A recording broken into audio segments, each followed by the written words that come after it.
नमः। श्री सीतारामचंद्राभ्यां नमः। ओम राम रामाय नमः। ओम ह्रीं रामाय नमः। ओम श्रीं रामाय नमः। ओम ऐं रामाय नमः। श्री रामचंद्र चरणो मनसा स्मरामि। श्री रामचंद्र चरणो वचसा गृह्णामि। श्री रामचंद्र चरणो शीर्षा नमामि। श्री रामचंद्र चरणो शरणं प्रपद्ये। Welcome my elder brothers, sisters, young ones and children.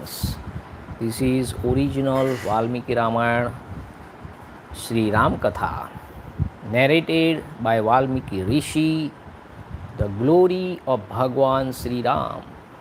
Jai Sri Ram, Jai Jai Sri Ram.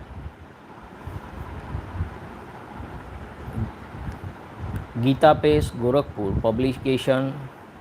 This is part 1, Ayodhyakand, episode number 76, English and simultaneously Hindi in both language.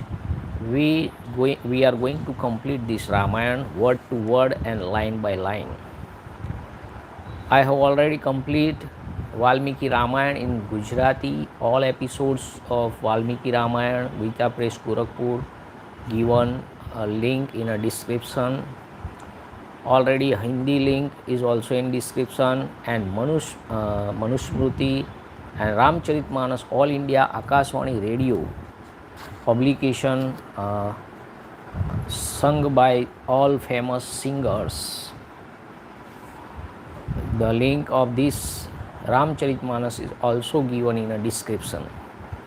If you want to help this channel, the thanks button is given in a horizontal in a vertical phone.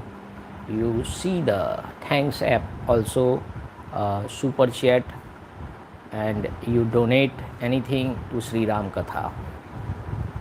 Now we start episode number 76 Ayodhyakanda और 35वां सर्ग। अब तक हमने देखा कि पिताजी ही देवताओं के देवता है। तो रामायण ने इतने सर्गों में से अगले सर्ग में हमने देखा कि राम भगवान दशरथ राजा की परमिशन लेने जा रहे हैं और उनको बताते हैं इसमें 2 प्रकार के धर्म होते हैं, जो सबके लिए होता है जनरल, और कुछ विशेष धर्म होता है जैसे ब्रह्मचर्य का पालन करना। तो ये विशेष धर्म जो है सत्य का पालन करना सबके लिए है, पर पिताजी की आज्ञा का पर्टिकुलरली वन में जाना ये राम भगवान के लिए धर्म है। तो ये हमारे धर्म की बात है। इसमें श्री कृष्ण भगवान के गोलोक की भी बात आती है। अब ये बात प्रश्न उठता है कि श्री कृष्ण भगवान का जो गोलोक है, रामायण में जो उल्लेख है, तो कृष्ण राम से पहले हुए या राम कृष्ण से पहले हुए? तो ये सारे प्रश्न हमारे कई धर्मगुरु से भी हम पूछते हैं, पर किसी को मालूम है, आपने कहीं पढ़ा है, जो सुन रहे हैं उनको मालूम है, तो आप बता सकते हैं। कमेंट बॉक्स में, लाइव चैट में भी आप बता सकते हैं। आपके कमेंट का हम हार्दिक स्वागत करते हैं। तो शुरू करते हैं आज का episode number 76 Ayodhyakand Shrimad Valmiki Ramayan original Shri Ram कथा 35वां सर्ग नंबर 35, एपिसोड नंबर 76। सुमंत्र के समझाने और फटकारने पर भी कैकेयी का टस से मस न होना। पंचत्रिशः सर्गः Canto 35. Hoping that by being provoked to anger, Kaikai might come round and relax her instance. On sending Sri Ram into exile, Sumantra harshly reproaches her, reminding her of her mother's misbehavior towards her husband, Kaikai's father. Kaikai, however, remains adamant and does not budge even an inch from her purpose. तदंतर होश में आने पर सारथी सुमंत्र सहसा उठकर खड़े हो गए। उनके मन में बड़ा संताप हुआ जो अमंगलकारी था।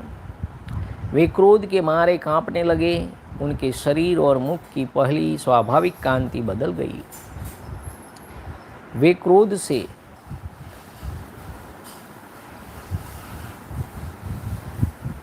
आंखें लाल करके दोनों हाथ से सिर पीटने लगे और बारंबार लंबी सांस खींचकर हाथ से हाथ मिलाकर दांत कटकटाकर राजा दशरथ के मन की वास्तविक अवस्था देखते हुए अपने वचन रूपी तीखे बाण से कैकेयी के हृदय को कंपित सा करने लगे। अपने अशुभ एवं अनुपम वचन रूपी वज्र से कैकेयी के सारे मर्म स्थान को विदीर्ण से करते हुए सुमंत्र ने उनसे इस प्रकार कहना आरंभ किया।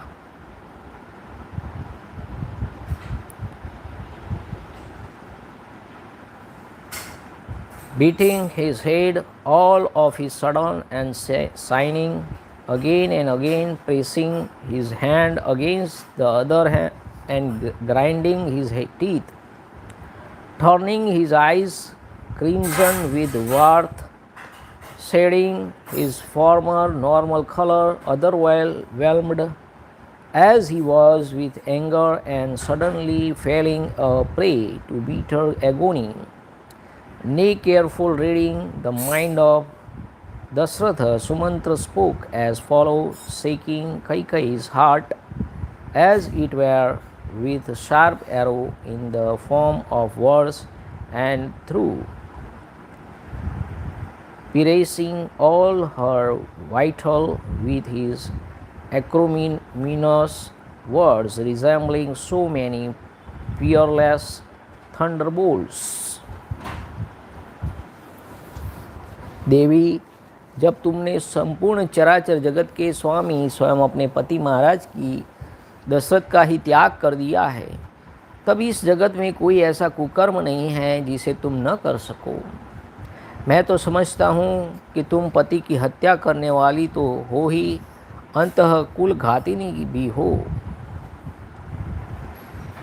अहो ओह, जो देवराज इंद्र के समान, अजय पर्वत के समान, अकंपनी और महासागर के समान शोभ रहित हैं, उन महाराज दशरथ को भी तुमने अपने कर्मों से संतप्त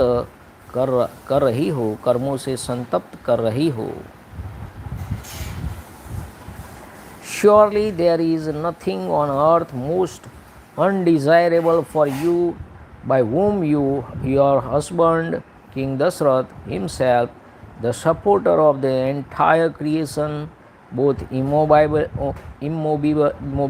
and mobile status, betrayed. O Queen, I consider you to be the murderess of your husband and ultimately the exterminator of your race too, in that you torment with your action your husband, who is invincible as the great Indra, unshakable as a mountain, and imperturbable as an ocean. राजा दशरथ तुम्हारे पति, पालक और वरदाता है। तुम इनका अपमान न करो। नारियों के लिए पति की इच्छा का महत्व करोड़ों पुत्रों से भी अधिक है। Do not despise Dashrath, your husband and lord, the best ever of boons, as the will of the husband is superior to that of 10 millions of sons. इस कुल में राजा का परलोकवास हो जाने पर उसके पुत्रों की अवस्था का विचार करके जो ज्येष्ठ पुत्र होते हैं वही राज्य पाते हैं। राजकुल के इस परंपरागत आचार को तुम इन इक्ष्वाकु वंश के स्वामी महाराज दशरथ के जीते जी ही मिटा देना चाहती हो। Indeed, on the death of a king, his sons inherit the sovereign right according to seniority of age. You seek to violate this time-honored practice even in the present lifetime of this ruler of the Ikshvakus. तुम्हारे पुत्र भरत राजा हो जाएं और इस पृथ्वी का शासन करे, किंतु हम लोग तो वही चले जाएंगे जहाँ श्री राम जाएंगे। Let your son Bharat be crowned king and rule over the earth. We for our part shall go wheresoever Ram goes. तुम्हारे राज्य में कोई भी ब्राह्मण निवास नहीं करेगा। यदि तुम आज वैसी मर्यादाहीन कर्म करोगी, वैसा मर्यादाहीन कर्म करोगी, निश्चय ही हम सब लोग उसी मार्ग पर चले जाएंगे जिसका श्री राम ने सेवन किया है। संपूर्ण बंधु बांधव तथा सदाचारी ब्राह्मण भी तुम्हारा त्याग कर देंगे। देवी, फिर इस राज्य को पाकर तुम्हें क्या आनंद मिलेगा। ओह, तुम ऐसा मर्यादाहीन कर्म करना चाहती हो। Nor should any Brahman dwell in your kingdom if you preparated today such an act of impropriety as you are intent on perpetrating. We shall all positively follow the path restored to by Sri Ram. What joy, O Lord, royal lady, will be derived through attainment of sovereignty by you, who will thus be deserted for good by all your kith and kin. Brahmanas and other pious souls, you seek to perpetrate such an act of impropriety. मुझे तो यह देखकर आश्चर्य सा हो रहा है कि तुम्हारे इतने बड़े अत्याचार करने पर भी पृथ्वी तुरंत फट क्यों नहीं जाती है, अथवा बड़े बड़े ब्रह्मर्षियों के धिक्कारपूर्ण वाग्दंड साप जो देखने में भयंकर और जलाकर भस्म कर देने वाले हैं, श्री राम को घर से निकालने के लिए तैयार खड़ी हुई तुम जैसी पाषाण हृदया का सर्वनाश क्यों नहीं कर डालते हैं। I reckon it a wonder that the earth is not immediately rent asunder as a squall to your resorting to such improper conduct. Nor do roads of punishment in the form of fairy and obviously fearful reproach uttered by great Brahmana, sage, Vasishtha and others kill you who are bent on exile Sri Ram. भला आप आम को कुल्हाड़ी से काटकर उसकी जगह नीम का सेवन कौन करेगा। जो आम की जगह नीम को ही दूध से सींचता है, उसके लिए भी यह नीम मीठा फल देने वाला नहीं हो सकता। अतः वरदान के बहाने श्री राम को वनवास देकर कई के चित्त को संतुष्ट करना राजा के लिए कभी सुखद परिणाम का जनक नहीं हो सकता है। Who on earth will nurture a neem tree with his proverbially bitter leaves and fruits, etc., felling down a mango tree with an axe, and a neem tree will not turn sweet for him who nourishes it with milk. अगर आप नीम के पेड़ को दूध भी पिलाओगे तो वो कड़वा ही फल देगा। नीम का पेड़ मीठा आम जैसा फल नहीं देता है। कई कई मैं समझता हूँ कि तुम्हारी माता का अपने कुल में अनुरूप जैसा स्वभाव था वैसा ही तुम्हारा भी है। लोक में कहीं जाने वाली यह कहावत सत्य है कि नीम से मधु नहीं टपकता है। Indeed, I account your innate disposition to be exactly similar to that of your mother. Gujarati में कહેવત है, माँ एवी बेटी, वड एवा टेटा, बाप एवा बेटा। तो आप शादी के लिए अगर लड़की देखने जा रहे हैं तो उसकी मदर का नेचर और सब देखो, उनके बारे में सुनो, तो बेटी वैसी ही मिलेगी आपको। तो ये ध्यान रखिए। So indeed I account your innate disposition to be exactly similar to that of your mother. To proverb is often quoted in the world that surely honey bee does not flow from a neem tree. यानी कि हम ऐसा कह सकते हैं कि नीम tree से मध नहीं निकल सकता है। तुम्हारी माता के दुराग्रह की बात भी हम जानते हैं। इसके विषय में पहले जैसे सुना गया है वह बताया गया जाता है। एक समय किसी वर देने वाले साधु ने तुम्हारे पिता को अत्यंत उत्तम वर दिया था।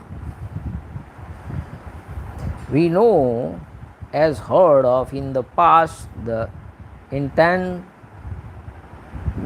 of your mother on evil. Someone capable of granting boons bestow a most excellent boon on your father. उस वर के प्रभाव से कई नरेश समस्त प्राणियों की बोली समझने लगे। तिर्यक योनि में पड़े हुए प्राणियों की बातें भी उनकी समझ में आ जाती थी। By virtue of it, the king, your father, could understand the language of all created beings. The talks of those belonging to the subhuman species was thereby understood by him. एक दिन तुम्हारे महातेजस्वी पिता सैया पर लेटे हुए थे। उसी समय जुम्ब नामक पक्षी की आवाज़ उनके कानों में पड़ी। उसकी बोली का अभिप्राय उनकी समझ में आ गया, अतः वे वहाँ कई बार हंसे। From the shrill cry of a bird heard by him while in his bed, the meaning of it was accordingly deciphered by your exceedingly glorious father, and he laughed over it repeatedly. उसी सैया पर तुम्हारी माँ भी सोई थी। वह यह समझ कर कि राजा मेरी हंसी उड़ा रहे हैं कुपित हो उठी और गले में मौत की फांसी लगाने की इच्छा रखती हुई बोली, सौम्य नरेश्वर, तुम्हारे हंसने का क्या कारण है यह मैं जानना चाहती हूँ। Your mother grew indignant at this, and seeking even to hang him in case he refused to disclose the reason of his laughter, spoke as follows, I wish to know the meaning of your laughter, O gentle monarch. देखिए, ये आपके भी अनुभव में आया होगा कि किसी कारण आप हंसे और आपके सामने 2-3 लेडीज़ है, तो किसी के मन में तो ऐसा ही होगा कि मेरे ऊपर हंसे हैं। तो इससे ये सीख लेनी चाहिए कि कभी भी ऐसे कुछ लेडीज़ हैं आपके सामने तो बिना कारण ऐसा कुछ हंसिए मत, क्योंकि उनके डाउट हो जाएगा कि क्यों हंस रहे, या तो मेरे पे हंसे ऐसा उनको लग सकता है। जान का भी जोखम हो सकता है। देखिए इधर जान का जोखम हो गया है। तो तब राजा ने उन देवी से कहा, रानी, यदि मैं अपने हंसने का कारण बता दूं तो उसी क्षण मेरी मृत्यु हो जाएगी, इसमें संशय नहीं है। Then king to reply to that royal lady, if I tell you the reason of my laughter, my death will speedily follow from it. There is no doubt about it.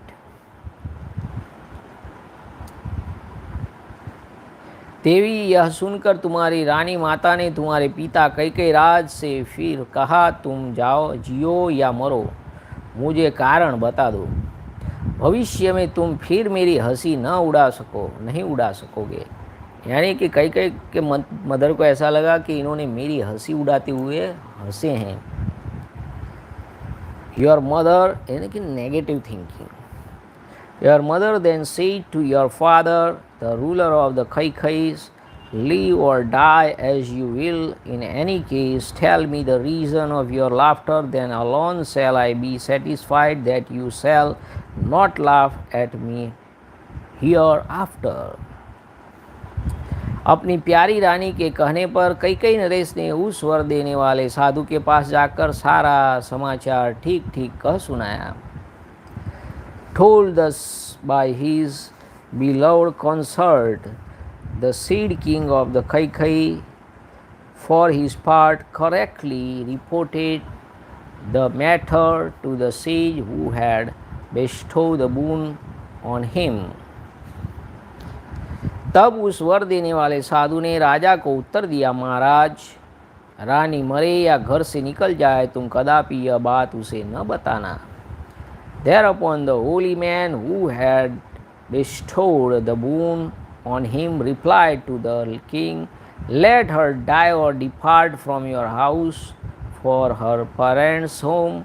Reveal you not the secret to her, O ruler of the earth. प्रसन्न चित्त वाले उस साधु का यह वचन सुनकर कैकेयी नरेश ने तुम्हारी माता को तुरंत घर से निकाल दिया और स्वयं कुबेर के समान विहार करने लगे। Hearing the aforesaid reply of the holy man who was pleased at heart with him and speedily repudiating your mother, the said king your father lived happily like a Kuber, the god of the riches. तुम भी इसी प्रकार दुर्जन के मार्ग पर स्थित हो, पाप पर ही दृष्टि रखकर मोहवश राजा से यह अनुचित आग्रह कर रही हो। Trading on the path trodden by wicked men and seeing evil everywhere, you too likewise are you urging his emperor through infatuation to adopt an evil course. आज मुझे यह लोकोक्ति 16 आने सच मालूम होती है कि पुत्र पिता के समान होते हैं और कन्याएं माता के समान होते हैं। बाप एवं बेटा, माँ एवं दीकरी, वड एवं टेटा।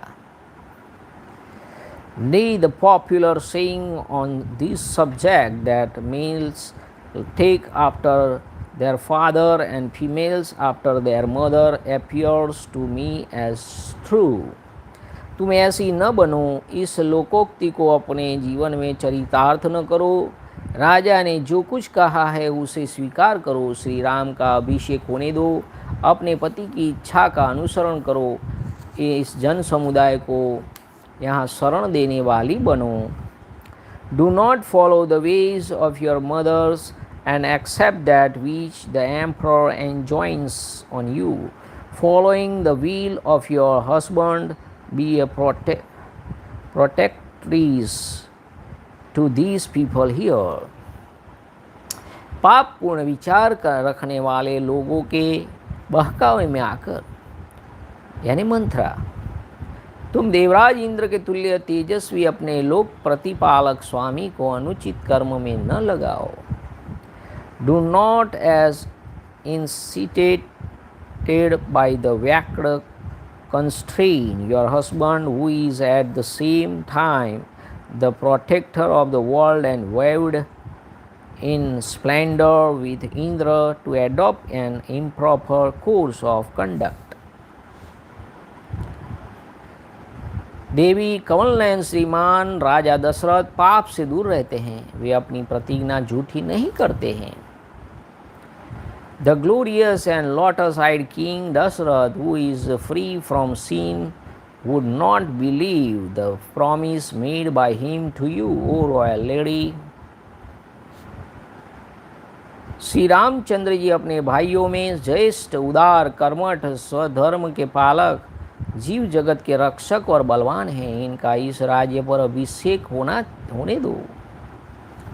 Let Ram, the eldest of his sons, who is generous, strong, and given to righteous act, and is capable not only of vindicating his own duty as a Kshatriya but also to protecting the entire living creation, be installed on the throne of Ayodhya.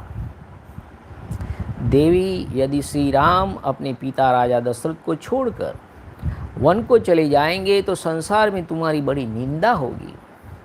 A great calumny will surely spread about you, O royal lady, if Ram goes to the forest leaving his royal father. अतः श्री रामचंद्र जी अपने राज्य का पालन करें और तुम निश्चिंत होकर बैठो। श्री राम के सिवा दूसरा कोई राजा इस श्रेष्ठ नगर में रहकर तुम्हारे अनुकूल आचरण नहीं कर सकता।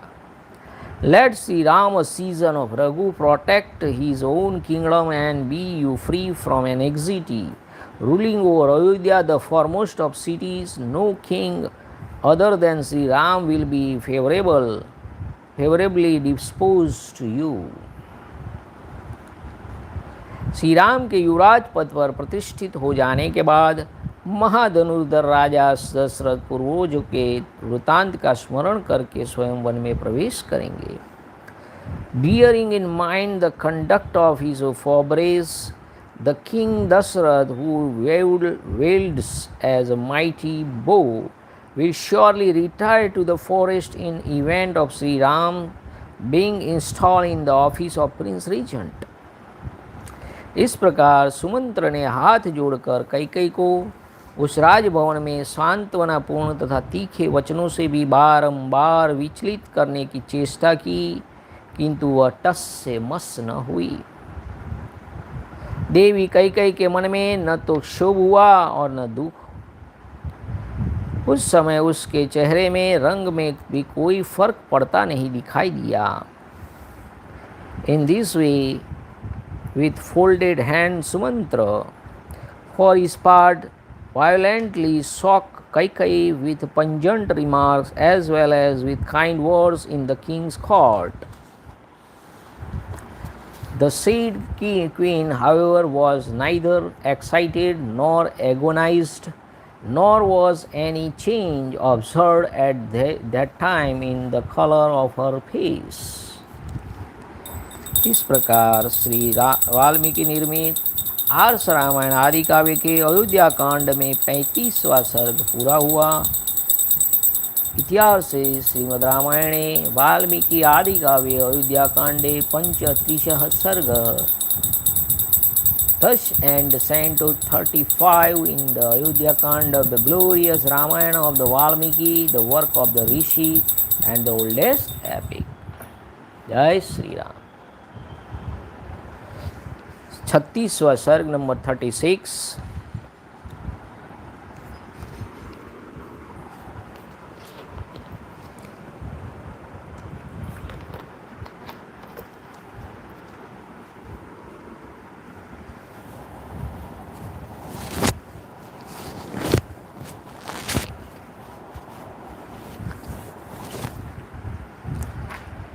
राजा दशरथ का श्री राम के साथ सेना और खजाना भेजने का आदेश। कैकेयी द्वारा इसका विरोध। सिद्धार्थ का कैकेयी को समझाना तथा राजा का श्री राम के साथ जाने की इच्छा प्रकट करना।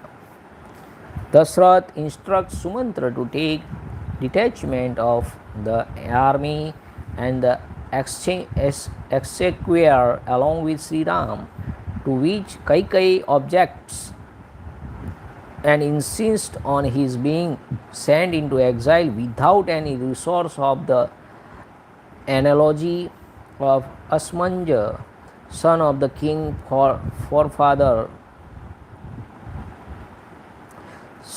Sagara.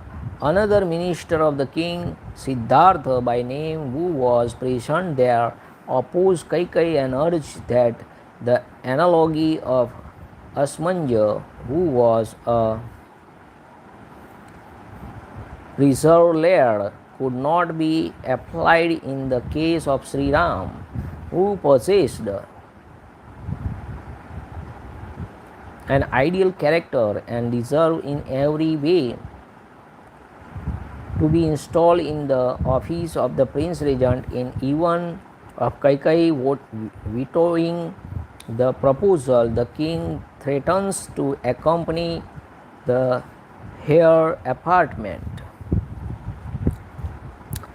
तब इक्ष्वाकु कुलनंदन राजा दशरथ वहाँ अपनी प्रतिज्ञा से पीड़ित हो आंसू बहाते हुए लंबी सांस खींचकर सुमंत्र से इस प्रकार बोले. Shining deeply with tears in his eyes, Dashrath, a son of Ikshvaku, who was bound by the pledge given by him to Kaikeyi in the matter of sending Sri Ram into exile, then spoke to Sumantra again as follows. सुत तुम शीघ्र ही रत्नों से भरी पूरी चतुरंगिणी सेना को श्री राम के पीछे पीछे जाने की आज्ञा दो.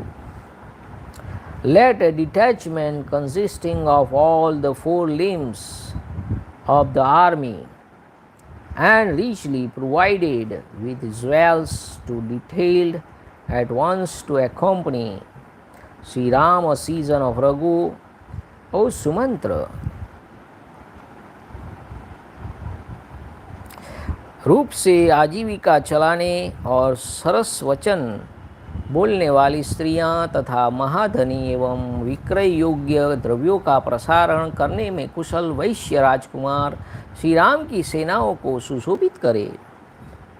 Let courtesan adept in speaking as well as merchants possessing enormous wealth and clever in efficiently spreading a network of shops dealing in provisions and other goods lend charm to the force accompanying the prince. जो श्री राम के पास रहकर जीवन निर्वाह करते हैं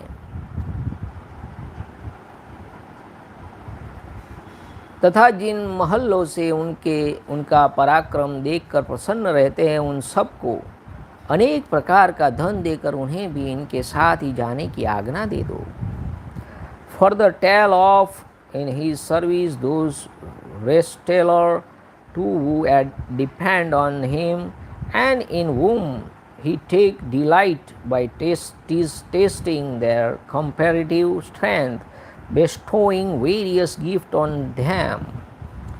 मुख्य आयुध, नगर के निवासी, छकड़े तथा वन के भीतरी रहस्य को जानने वाले व्याध, ककुत्स कुलभूषण श्री राम के पीछे पीछे जाए.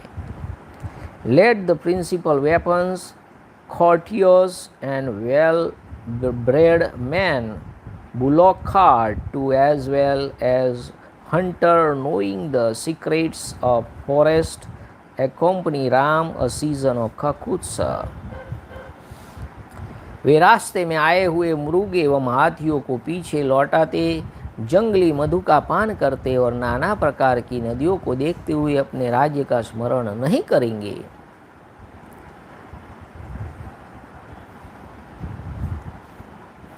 Killing the deer and elephants and the drinking wild honey and seeing various rivers, he would not miss his virginity.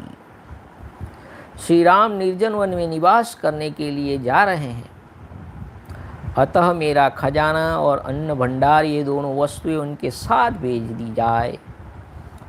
Let that which constitutes my greenery and that which comprise my exchequer both accompany Ram, going to dwell in the uninhabited forest.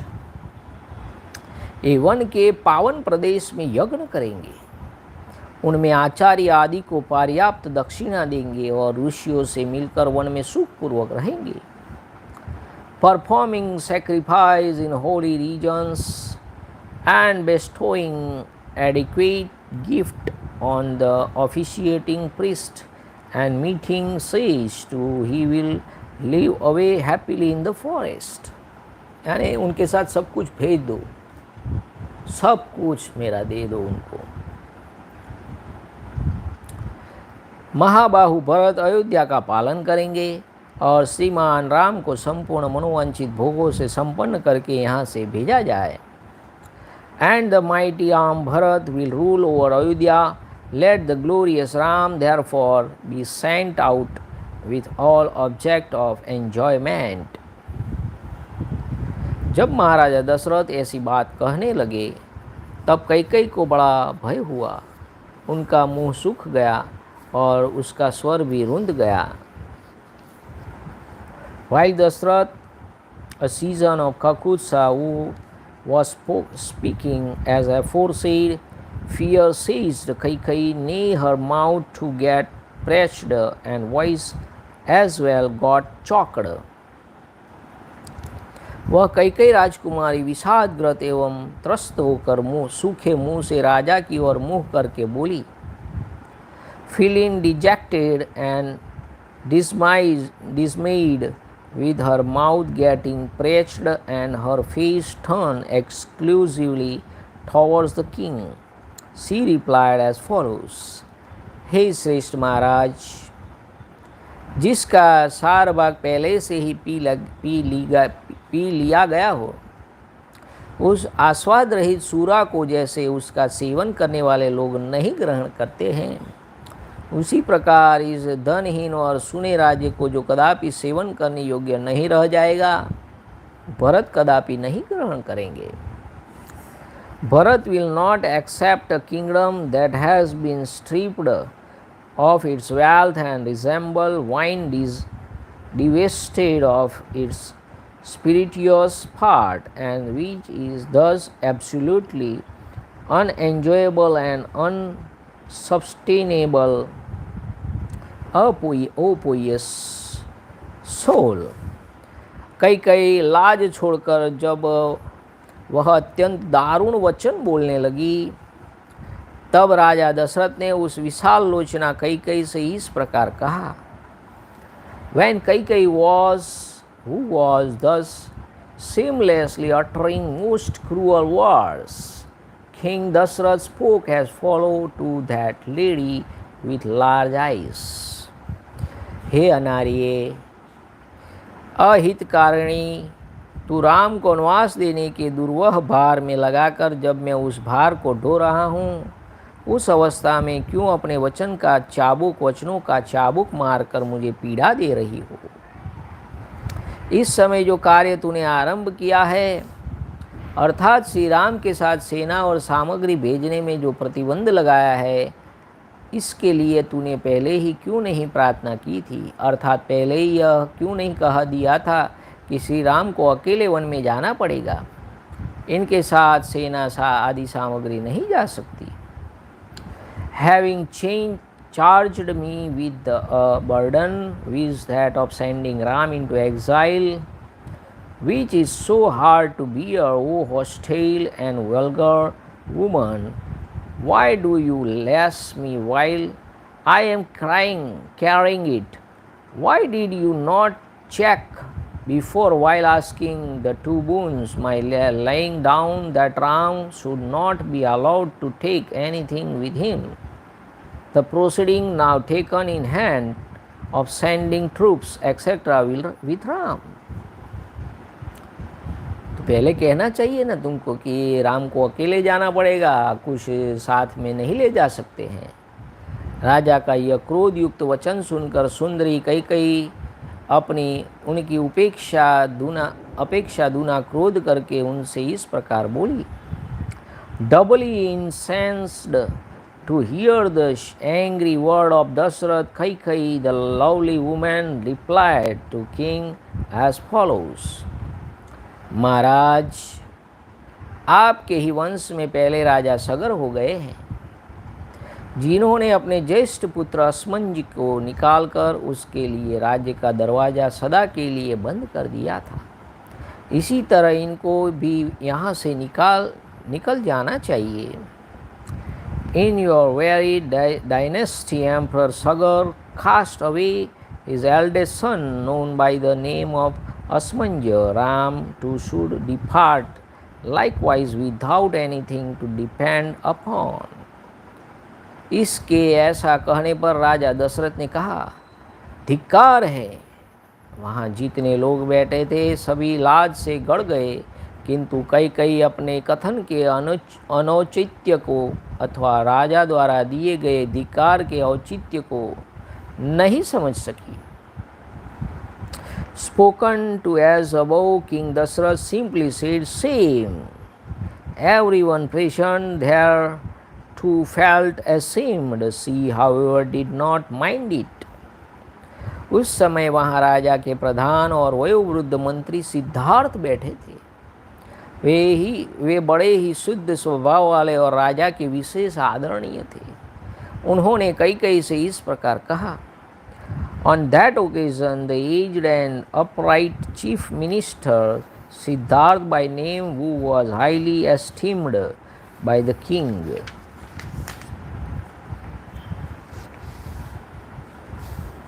to Kaikai as follows, so the tradition goes.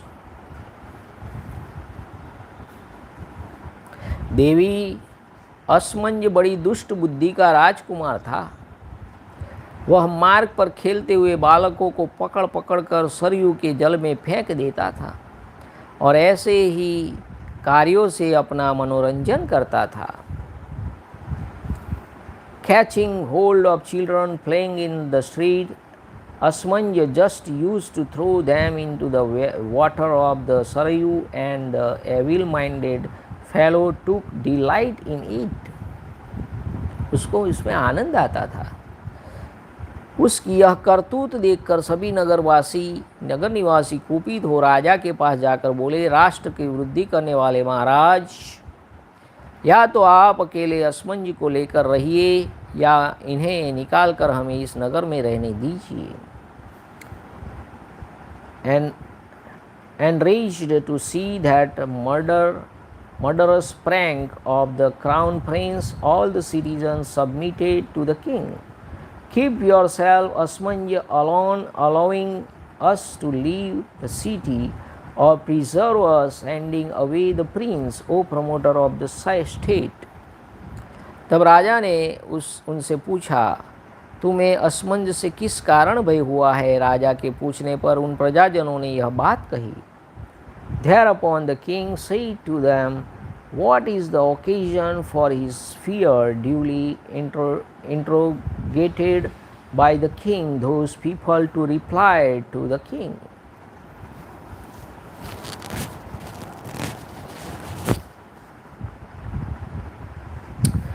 उन प्रजाजनों की, महाराज, यह हमारे खेलते हुए छोटे छोटे बच्चों को पकड़ लेते हैं और जब वे बहुत घबरा जाते हैं तब उन्हें सरयू में फेंक देते हैं। मुक्तावश ऐसा करके इन्हें अनुपम आनंद प्राप्त होता है।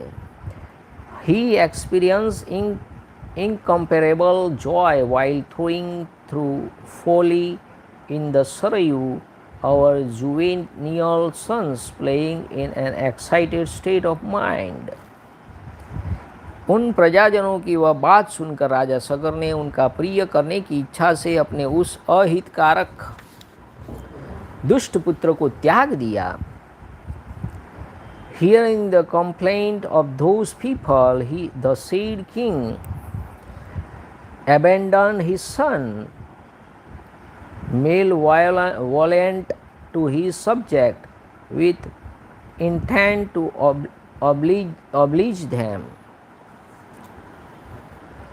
पिता ने अपने उस पुत्र को पत्नी और आवश्यक सामग्री सहित शीघ्र रथ पर बिठाकर अपने सेवकों को आज्ञा दी, इसे जीवन भर के लिए राज्य से बाहर निकाल दो।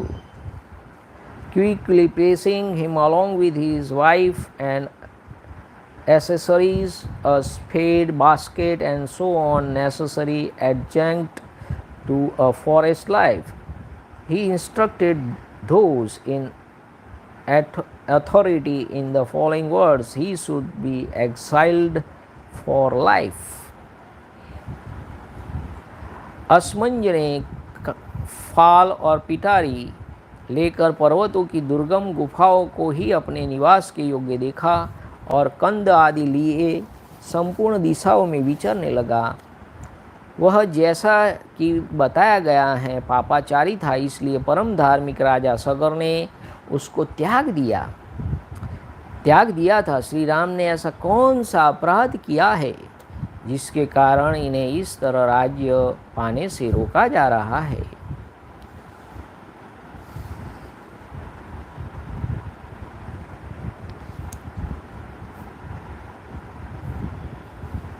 Taking a basket and a spade and roaming about in all directions in search of roots and fruits, etc., he ransacked mountain passes in quest of an abode. The highly pious King Sagar obviously abandoned Asmanja on the plea of his perpetrating sinful deeds as mentioned above. What sin has Sri Ram committed for which he is being debarred from the throne in this way?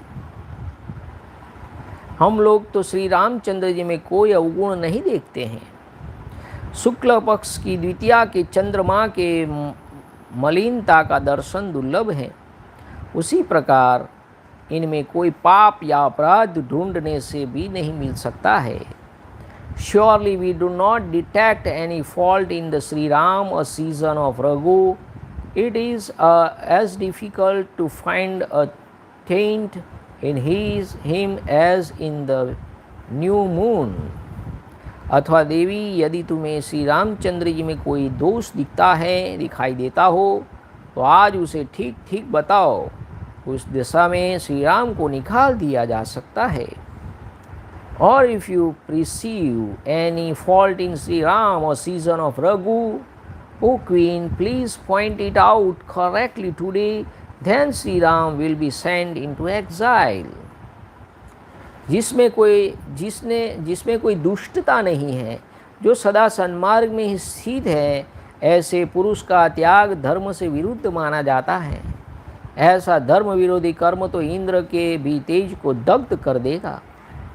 Indeed, it is repugnant to all canons of the righteousness to abandon one who is not only not guilty, but also devoted to the straight path.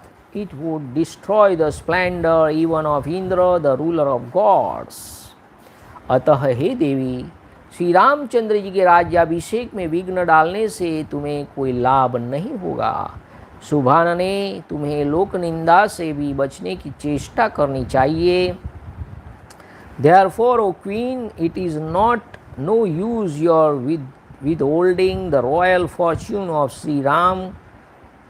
Censure coming from the public to should be guarded against by you, O lady, with a charming countenance. Siddharth की बातें सुनकर राजा दशरथ अत्यंत थके हुए स्वर से शोकाकुल वाणी में कई से इस प्रकार बोले। Hearing the remonstrance of Siddhartha, the king, for his part, whose voice had grown very feeble, spoke as follows to Kaikeyi in a tone overwhelmed with grief. हे पापिनी, क्या तुझे यह बात नहीं रुचि? तुझे मेरे या अपने हित का भी बिल्कुल ज्ञान नहीं है। तू दुखद मार्ग का आश्रय लेकर ऐसी कुचेष्टा कर रही है। तेरी यह सारी चेष्टा साधु पुरुष के मार्ग में विपरीत है। Do you not like this advice, O embodiment of sin, having taken a path leading to woe? Are you not alive to my interest or your own? Indeed, your gesture is remote from the path of the righteous, and as such an undesirable one. अब मैं भी यह राज्य, धन और सुख छोड़कर श्री राम के पीछे पीछे चला जाऊंगा। ये सब लोग दीर्घकाल तक सुखपूर्वक राज्य भोगती रह।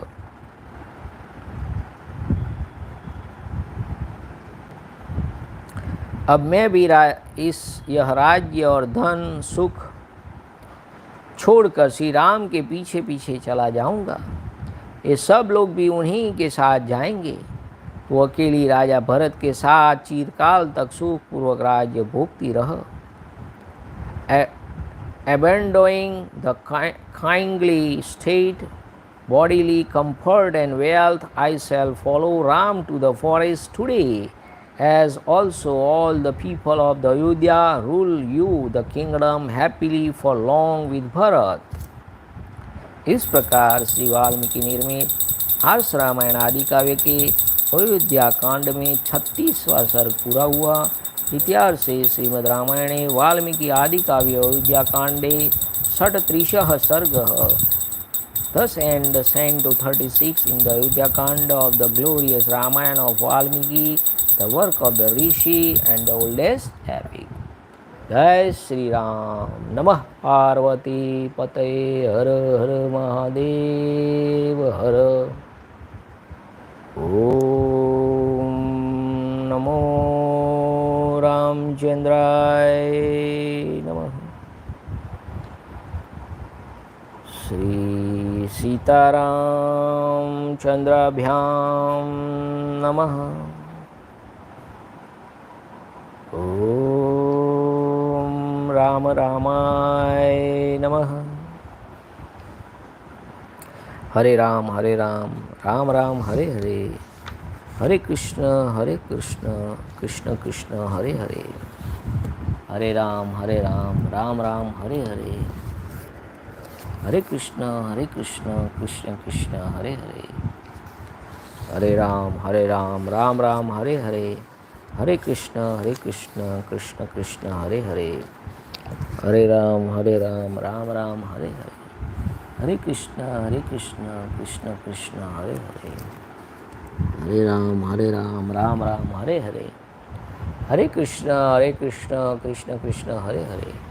सिया राम जय जय राम, सिया राम जय जय सिया राम, सिया राम जय जय राम, सिया राम जय जय सिया राम। रघुपति राघव राजा राम, पतित पावन सीताराम। रघुपति राघव राजा राम, पतित पावन सीताराम। श्री राम जय जय राम, श्री राम जय जय राम, श्री राम जय जय राम, श्री राम जय जय राम, श्री राम जय जय राम, श्री राम जय जय राम। जय श्री राम, जय श्री राम। जय महाराज।